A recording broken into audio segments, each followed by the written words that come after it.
नमस्कार and welcome back. PoK लेने की पूरी तैयारी में है मोदी जी। और ये प्लान किसी और नहीं मॉस्को से आया है। दोस्तों, अगर आपको याद होगा, ऑलमोस्ट 1.5 साल पहले मैंने एक वीडियो बनाया था कि हमारी एक रेलवे लाइन दिल्ली से शुरू होगी और मॉस्को तक जाएगी। किसी ने इसके ऊपर बात नहीं करी थी, लेकिन एक न्यूज़ था। न्यूज़ ये था कि हम तेल रशिया से खरीद रहे हैं। वो पैसा हमारे पास पड़ा है यहाँ पर इंडियन रुपीस के अंदर। और रशिया ने एक ही काम किया है कि जो हमारी यहाँ पर जो ट्रेन के जो डब्बे होते हैं, इंजन्स होते हैं, उसको बनाने के लिए उन्होंने इन्वेस्टमेंट्स करने शुरू कर दिए। उस एक न्यूज़ से मुझे समझ आ गया कि यार हमारे पास जो ब्रॉड वे की हमारे पास रेलवे लाइन्स हैं, रशिया के अंदर वैसा नहीं है। तो वो यहाँ पर इन्वेस्टमेंट कर क्यों रहे हैं? वो भी रेलवे लाइन्स के लिए, रेलवे बॉक्सेस के लिए। दैट मीन्स हम यहाँ से रेलवे लाइन को रशिया तक लेके जाने की प्लानिंग कर रहे हैं। और ये क्यों कर रहे हैं, वो सारा कुछ मैंने उस वीडियो में बनाया था। और आज 1.5 साल बाद रशिया खुद बोल रहा है कि हम रेलवे लाइन बनाना चाहते हैं मॉस्को से न्यू दिल्ली तक, और इसको कनेक्ट किया जाएगा। दोस्तों, ये एक ऐसा शॉक वेव है जो मेरे लिए शॉक वेव नहीं है। आप जो मुझे रेगुलरली सुन रहे हैं, आपके लिए भी नहीं होगा।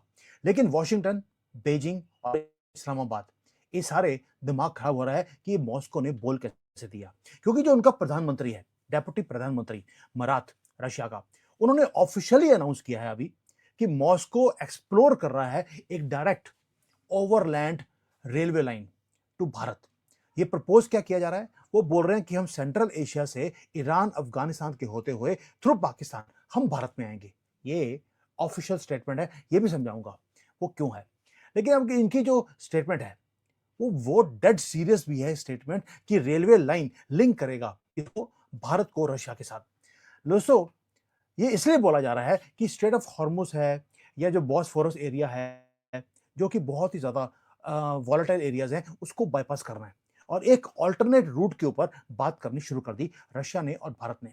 लेकिन उन्होंने एक स्टेटमेंट दिया। क्या बोला? Any option which can provide us access to India is acceptable. दोबारा बोल रहा हूं कि कोई भी रास्ता, कोई भी ऑप्शन अगर रशिया को भारत के साथ जोड़ सकती है, वो उसके लिए ओपन है। अब इसका मतलब क्या है? और एनी ऑप्शन का मेन स्ट्रीम मीडिया ये बोलती है, वैसे बोलती क्या है, वो तो बिगर पिक्चर मिस कर रहे हैं कि जी स्ट्रेट ऑफ हॉर्मुज को बाईपास करने के लिए ये ट्रेड रूट बनाया जा रहा है पाकिस्तान के थ्रू। लेकिन आपको मालूम है, पुतिन एंड मोदी जी, वो दोनों कोई बेसिक गेम्स कभी खेलते नहीं है। अगर इन दोनों को आपने फॉलो किया होगा, मॉस्को को पता है कि ये जो एक मल्टी बिलियन डॉलर का फ्रेट लाइन पाकिस्तान के थ्रू अगर निकलेगी, वो इम्पॉसिबल है। क्योंकि जब तक ये पाकिस्तान जो आज जिस तरह से एग्जिस्ट करता है करंट फॉर्म में, वहां पर ये रेलवे लाइन कभी भी 1000 साल में ये पूरी नहीं हो सकती। तो रशिया ने ये रेलवे लाइन को प्रपोज किया ही क्यों, और वो भी अभी क्यों? अब इसके पीछे की पूरी कहानी को समझते हैं। दोस्तों, उसका रीजन है कि जो ये प्रपोज्ड जो ये रेलवे लाइन है, उसके पीछे बहुत बड़ा एक जियोपॉलिटिकल एंड गेम है, जो हम अपनी लाइफ में अपनी आंखों के सामने होता हुआ देखेंगे। क्या बोला मैंने? Geopolitical end game. आपने 370 खत्म हो जाएगा, कभी सोचा नहीं था। राम मंदिर बन जाएगा, सोचा नहीं था। और यहां पर जो जिहादी 30 करोड़ रहते हैं, वो सेकंड ग्रेड सिटीजन की तरह भारत में रहना शुरू करेंगे, जो कि वैसे तो होने ही नहीं चाहिए। अगर हैं तो थर्ड ग्रेड सिटीजन भी ये नहीं होने चाहिए, वो होने शुरू हो गए हैं। दोस्तों, अब ये आखिरी काम रह गया हमारी लाइफ का, वो है पीओके का। जो अल्टीमेट डेस्टिनेशन है इस गेम की, वो ये है कि permanent return of Pakistan occupied Kashmir to Bharat. अब थोड़ा सा कनेक्ट करते हैं हर डॉट्स को। मैं क्यों ये बोल रहा हूं कि अब होने वाला है? ये होने वाला है इसलिए बोल रहा हूं क्योंकि रशिया को मालूम है ये होने वाला है, इसलिए उन्होंने रेलवे लाइन को प्रपोज भी कर दिया। क्या हमने उसके ऊपर काम शुरू कर दिया? अब इसके ऊपर बात करते हैं कि क्या हमने रेलवे लाइन जो अभी प्रपोज की है उसके ऊपर कोई काम भी किया है। चलिए, इसके ऊपर बात करते हैं पजल के ऊपर।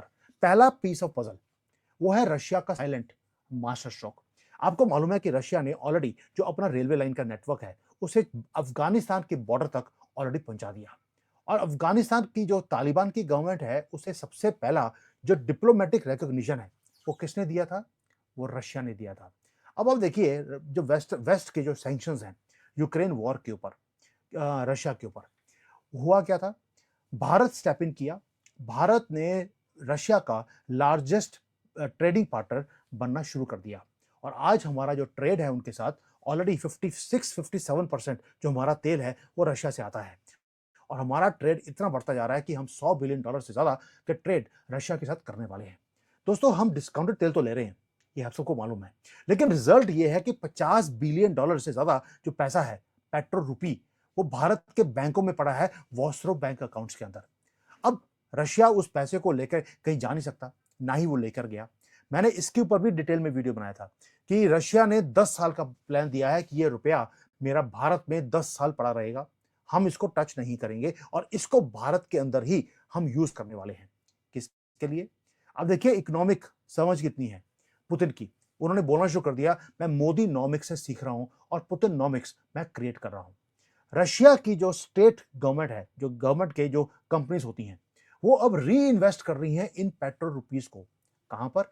जो भारत का डोमेस्टिक सेक्टर है मैन्युफैक्चरिंग का, वहां पर इसे इन्वेस्ट किया जा रहा है।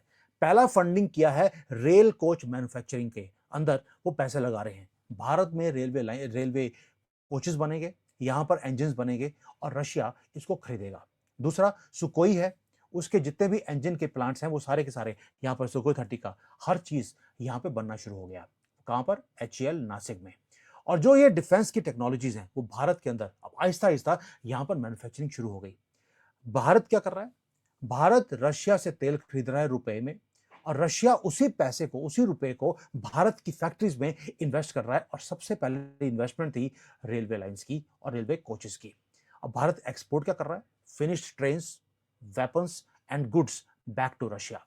अब ना तो पैसा भारत से बाहर निकल रहा है और ऊपर से जो हमारा डोमेस्टिक मैन्युफैक्चरिंग है वो भी बढ़ती जा रही है। अब मैं आपसे क्वेश्चन पूछता हूं सिंपल, अगर ये जो ट्रेन है वो अगर पाकिस्तान के बीच में से होकर निकल ही नहीं सकती, तो रशिया प्रपोज क्यों कर रहा है? और रशिया बिलियंस और बिलियंस ऑफ रुपीस भारत के रेलवे और डिफेंस मैन्युफैक्चरिंग के अंदर लगा क्यों रहा है? क्योंकि उसका रीजन है कुछ वेट कर रहा है आपकी बॉर्डर के ऊपर, सेंट्रल एशिया में। अब सेंट्रल एशिया की बात करते हैं। अगर आप क्लोजली सेंट्रल एशिया को देखें तो उसका जो हाई लेवल डिप्लोमेटिक मूव्स हैं वो ऑलरेडी शुरू हो गई हैं उज्बेकिस्तान के साथ। मैंने कल भी वीडियो बनाया था कि उज्बेकिस्तान का प्रधानमंत्री भारत में है और उन्होंने इनवाइट किया है मोदी जी को कि आप उज्बेकिस्तान में आइए और फ्री ट्रेड एग्रीमेंट आप ताशकंद में बैठकर आप साइन कीजिए, जहां पर मेगा डील्स शुरू होंगी उज्बेकिस्तान के साथ। क्या ले रहे हैं? Natural gas, uranium. कहां से? उज्बेकिस्तान से और तजाकिस्तान से। दोस्तों, कजाकिस्तान है, उज्बेकिस्तान है, ये सारे आपके लिए रेड कारपेट ट्रीटमेंट आपको दे रहे हैं। दूसरा, उन्होंने भी बात करी है कि हम रेलवे लाइन के थ्रू आपके पास यूरेनियम एंड गैस आपको भेजने को तैयार है। 8 billion tons of oil reserves हैं उनके पास, और उनके पास बेचने के लिए कोई जगह नहीं है क्योंकि वो लैंड लॉक्ड है। उनके पास कोई सी का एक्सेस नहीं है। अगर उनको सामान भारत को बेचना है, उन्हें रेलवे लाइन के थ्रू या गैस पाइपलाइन के थ्रू ही इसको बेचना पड़ेगा। और उससे आप जो कतर के ऊपर आप रिलाई करते हैं LNG के लिए, आपका जो डिपेंडेंसी है कतर के ऊपर वो भी खत्म हो जाएगी। क्यों? क्योंकि कतर वो कंट्री है जो दुनिया भर में जिहादी क्रिएट करने के लिए और जिहादियों को सपोर्ट करने के लिए पैसा लगाता है। पैसे हम देते हैं गैस खरीदने के लिए और उस पैसे को हमारे ही खिलाफ कतर यूज करता है। इसको बाईपास करने का तरीका एक ही है कि आप सेंट्रल एशिया में वहां पे जाकर कॉन्टैक्ट करें, जो ऑलरेडी काम शुरू हो गया। तो मोदी जी ऑलरेडी पूरे चेस बोर्ड को फ्लिप कर चुके हैं। भारत रेडी है। हमने रेडीली एक काम और भी किया, रेडी भी हैं और कुछ काम भी कर रहे हैं। हमने मेन जो एक हाई प्रेशर की गैस पाइपलाइन होती है उसे जम्मू एंड कश्मीर तक हमने ऑलरेडी कश्मीर तक पहुंचा दिया है। रेलवे लाइन हमारी ऑलरेडी कश्मीर तक पहुंच चुकी है। उसके बाद पर थोड़े से किलोमीटर और छलांग लगानी है, आप सेंट्रल एशिया को अपने साथ आप कनेक्ट कर सकते हैं। रेलवे लाइन भी और गैस पाइपलाइन भी सिर्फ कुछ 100 किलोमीटर दूर है। बस उसके बीच में एक ही काम आता है। क्या आता है? POK। जिस दिन आपने वो ले लिया, आपका गैस पाइपलाइन और रेलवे लाइन ये सारी सेंट्रल एशिया तक वो जुड़ सकती है, और सेंट्रल एशिया से यूरेनियम और गैस आपके पास, रशिया तक ट्रेन, और जो तुर्कमेनिस्तान की जो गैस है, कजाकिस्तान का ऑयल है, रशिया का डिफेंस का जो पूरा नेटवर्क है वो पूरा भारत के मेन लैंड के साथ वो जुड़ सकता है। बीच में बस एक ही प्रॉब्लम है, वो है POK की। और ये सारे कंट्रीज अब मिलकर आपको बोल रहे हैं, प्लीज हमें आपका ट्रेड रूट खुलने के लिए जो भी करना पड़े हम करने को तैयार हैं। दोस्तों आप सोच के देखिए, क्या ये जो एनर्जी, ये रेलवे लाइन, क्या ये चाइना के थ्रू कभी पास होके आ सकती है? आंसर है नहीं। क्या ये कभी भी हॉस्टाइल पाकिस्तान के अंदर से निकल के आ सकती है? नेवर। तो एक ही फिजिकल, जियोग्राफिकल और स्ट्रेटेजिक लैंड ब्रिज जो भारत को उनके साथ जोड़ सकता है, वो है पाकिस्तान ऑक्युपाइड इंडियन कश्मीर, जो उनके कब्जे में है। जब तक आप वो नहीं लेते, तब तक आप ये कनेक्ट नहीं कर सकते।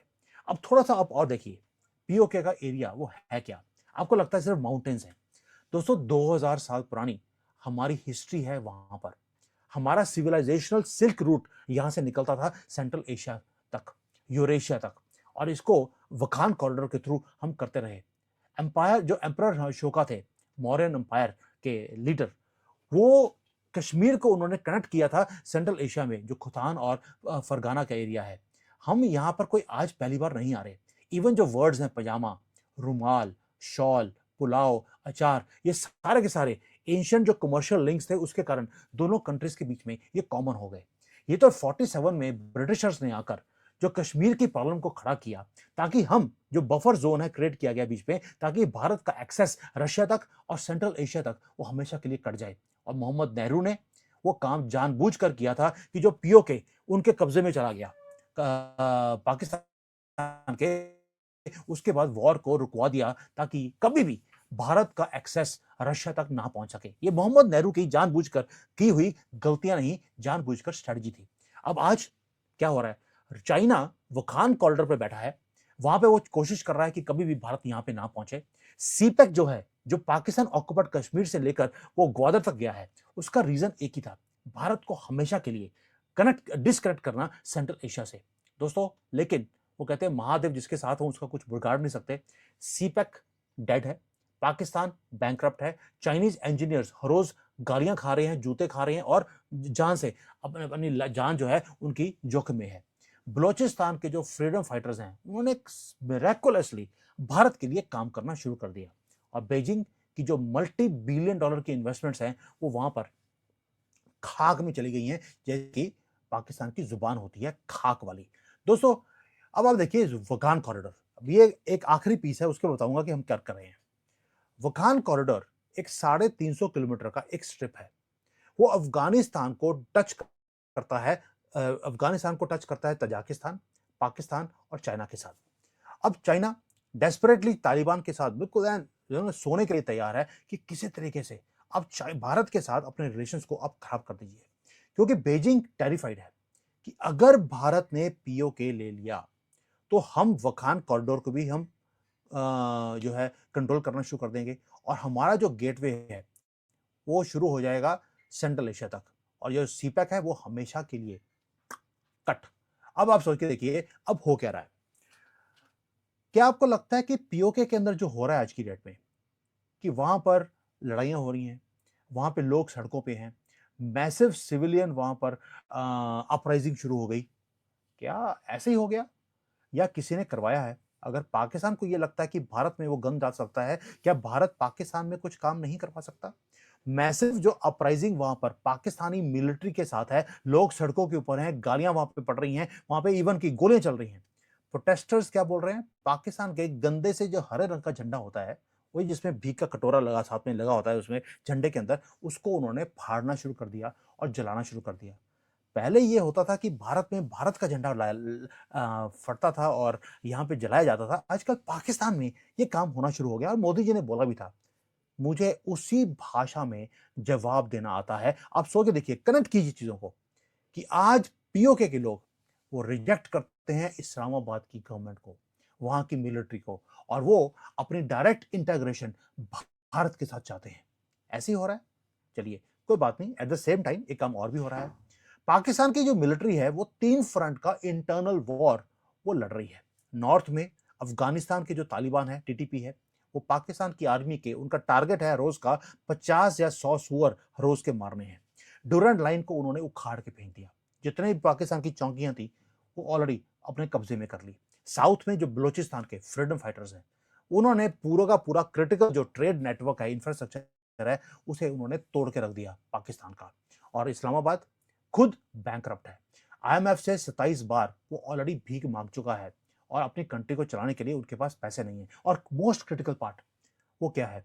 तालिबान, टीटीपी एंड बलूचिस्तान के फ्रीडम फाइटर्स, साथ में पीओके के आजकल जिसको हम फ्रीडम फाइटर्स बोल सकते हैं, जो पाकिस्तान से फ्रीडम चाहते हैं, ये सारे ये अलाइन कर रहे हैं अगेंस्ट इस्लामाबाद। और इन्होंने अपनी एक मंजूरी दे दी है कि we are ready to support Bharat strategic moves. अब भारत का स्ट्रेटेजिक मूव पाकिस्तान में क्या हो सकता है, मुझे आपको बताने की जरूरत नहीं है। अब मैं बताता हूं एक और चीज जो मैंने पहले 1.5 साल पहले एक चीजों को कनेक्ट किया था कि हम ये गैस पाइपलाइन और दूसरा जो हम ये रेलवे लाइन है रशिया तक, हम चाहते क्यों हैं? उसका रीजन कुछ और भी है दोस्तों। हम ये जो डेस्परेशन है हमारी गैस के लिए फ्रॉम सेंट्रल एशिया, उसका रीजन है from, let's move away from domestic, ये जो सारी चीजें हो रही हैं उसका रीजन है कि हम एक ग्लोबल ग्रीन अमोनिया का रेवोल्यूशन हम क्रिएट कर रहे हैं। अब अमोनिया क्या है? जब नेचुरल गैस होती है, इसको अगर आप थोड़ा स्ट्रिप डाउन करें, उसमें से कार्बन निकाल दें, तो सामने निकलता है ammonia. Ammonia is very cheap to extract also.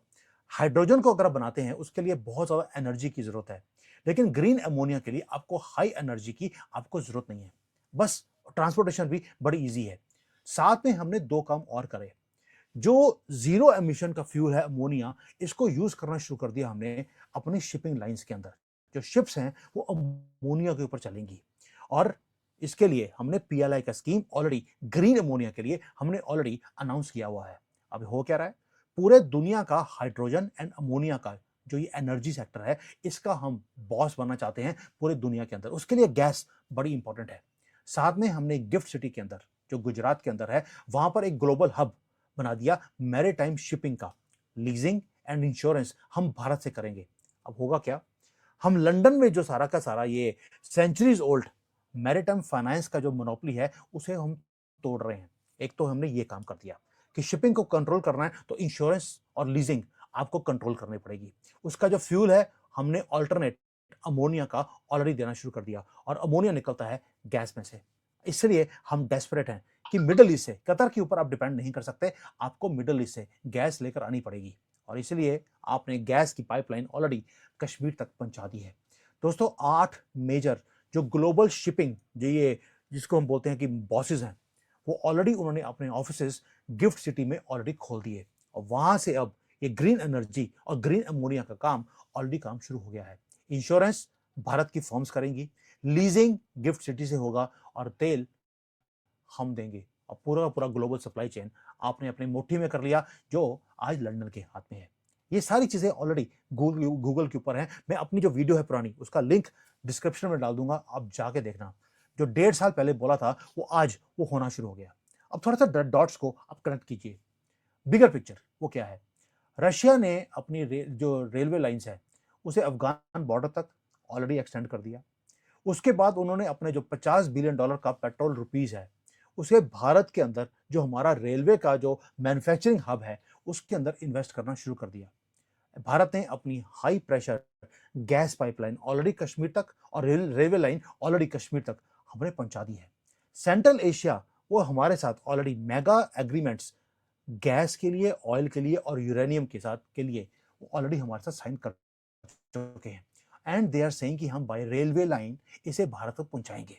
Gift city में आपने ऑलरेडी फाइनेंसिंग की और ट्रेडिंग का नेटवर्क आपने क्रिएट कर दिया, और पीओके के अंदर जो उनका एडमिनिस्ट्रेटिव कंट्रोल है उनके हाथ से निकलता जा रहा है पाकिस्तान के।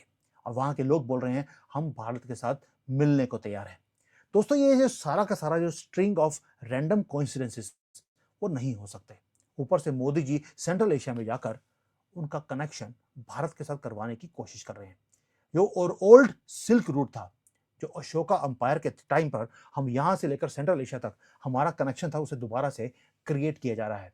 ये कोऑर्डिनेटेड मास्टर स्ट्रोक है जहां पर 3 कंट्रीज हैं, Bharat, Russia and central Asian countries. Railway line Russia को जो प्रपोज किया, ये आउट ऑफ कोई मर्सी नहीं है कि भाई इस्लामाबाद के थ्रू होकर ये भारत तक हमारी लाइन जाएगी। नो, ये डायरेक्टली जाएगी थ्रू लिबरेटेड और किसका लिबरेटेड पीओके, और उसका नाम रखा जाएगा इंडियन कंट्रोल्ड पीओके। मैं चाहता हूं कि पीओके का नाम हम कभी खत्म ही ना करें। उसमें अभी आ रहा है पाकिस्तान कंट्रोल्ड पीओके, उसके बाद आएगा इंडियन कंट्रोल्ड पीओके, ताकि इनको याद रहे कि पीओके कभी था। और इनकी अगली जो जनरेशन है, जिसको ये पाकिस्तान की आर्मी बोला करेगी कि देखिए हम पीओके का जो वॉर था हम जीत गए, जो 2026 में हुआ था। नहीं, जब इंडियन कंट्रोल्ड पीओके होगा तो वो इंडियन कंट्रोल्ड पीओके ही होगा। वो कभी ये क्लेम ही नहीं कर सकते कि हम युद्ध तो जीत गए लेकिन जमीन वो भारत ले गया। काउंटडाउन पीओके का रिटर्न का दोस्तों वो ऑफिशियली शुरू हो चुका है। और जो मैप है साउथ और सेंट्रल एशिया का, वो रीड्रॉ हो रहा है हमारी आंखों के सामने। और Bharat Bharat is playing for total unassailable victory. और इसका साथ कौन दे रहा है? चार चीजें: रशिया और सेंट्रल एशिया, बलूचिस्तान के फ्रीडम फाइटर्स, तालिबान की गवर्नमेंट और टीटीपी, और पीओके के लोग। वो आपके साथ मिलकर इस प्रॉब्लम जिसका नाम है पाकिस्तान, उसको खत्म करने के लिए तैयार है। अभी यहां पर कुछ पाकिस्तानी आएंगे, वो यहां पर आके बोलेंगे, लंबी लंबी हाकेंगे, हमारे एक हाथ में कुरान और दूसरे हाथ में लुल्ला की फौज है। ये बोला जाएगा मेरी वीडियोस के नीचे। पर चिंता मत कीजिए, इनकी ये हंसी बहुत जल्दी वो खत्म होने वाली है। और ये होकर रहेगा महादेव देव का एक आशीर्वाद है मेरे ऊपर। अब तक जो जो बोला वो वैसा वैसा ही हुआ है। और 1.5 साल पहले आपको मैंने बता दिया था कि रशिया अपनी रेलवे लाइन भारत तक एक्सटेंड करेगा, इसलिए उन्होंने यहां पर रेलवे कोचेस में इन्वेस्ट करना शुरू कर दिया है। That one dot proved me right today कि जो 1.5 साल पहले हमने प्रेडिक्ट किया था ये होगा, वो आज होना शुरू हो गया है। और अगली बार जब मैं ये वीडियो बनाऊंगा तब पीओके ऑलरेडी भारत में आया होगा। थैंक यू, जय हिंद, वंदे मातरम।